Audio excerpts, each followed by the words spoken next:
young, vulnerable girls from broken homes abused by gangs of men, and Labour refused to hold a public inquiry.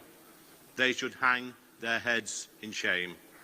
Lee Anderson demands inquiry into grooming gangs. Labour left red-faced in Commons clash. You're not going to believe what just unfolded inside the House of Commons. Lee Anderson, never one to hold back his words, just went on the offensive in a way that stunned MPs across the chamber.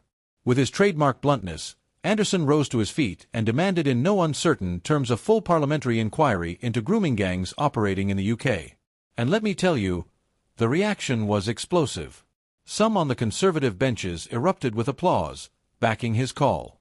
Others, especially on the Labour side, shifted uncomfortably in their seats, caught between political pressure and a subject that's as emotionally charged as it gets. So here's what happened. Anderson framed his demand around one central question. Why has this issue, which has lingered for years in towns and cities across England, not been properly investigated at the highest level? He insisted that victims have been let down, that justice has been delayed, and that Parliament has a duty to act now, not later. He didn't mince words.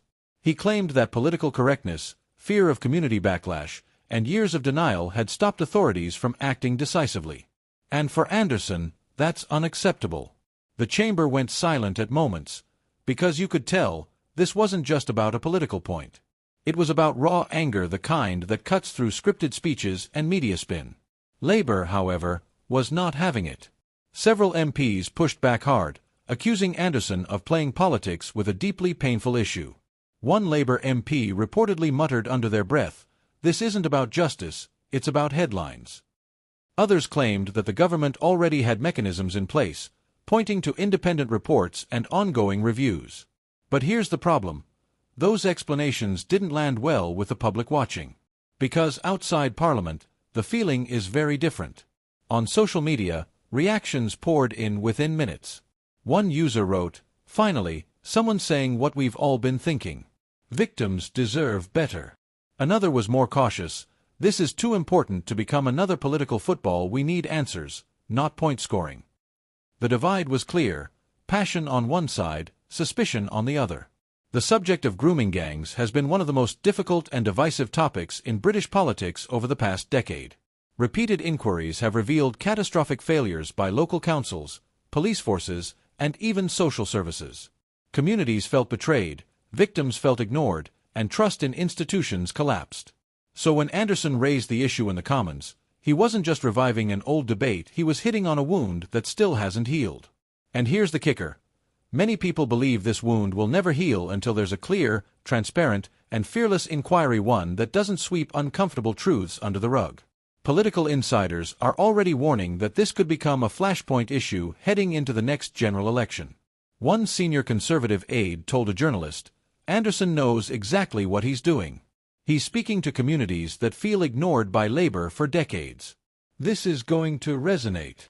Meanwhile, a Labour strategist, speaking off the record, admitted, "This is dangerous ground for us.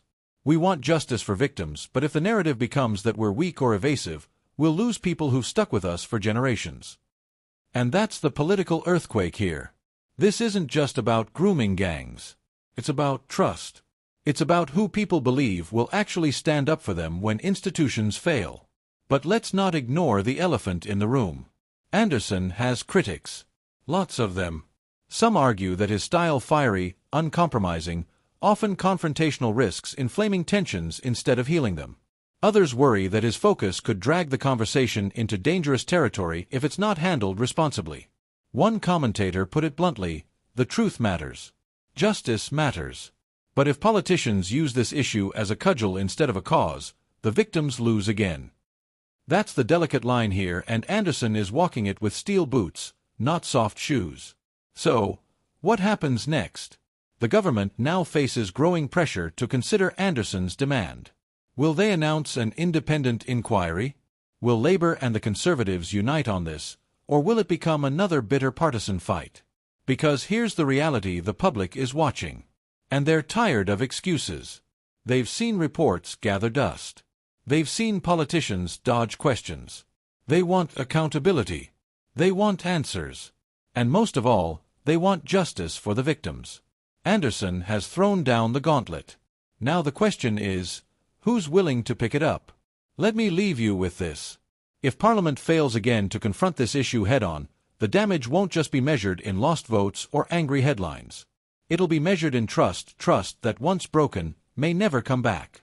And the real scandal might not be what's already happened, but what happens if nothing changes.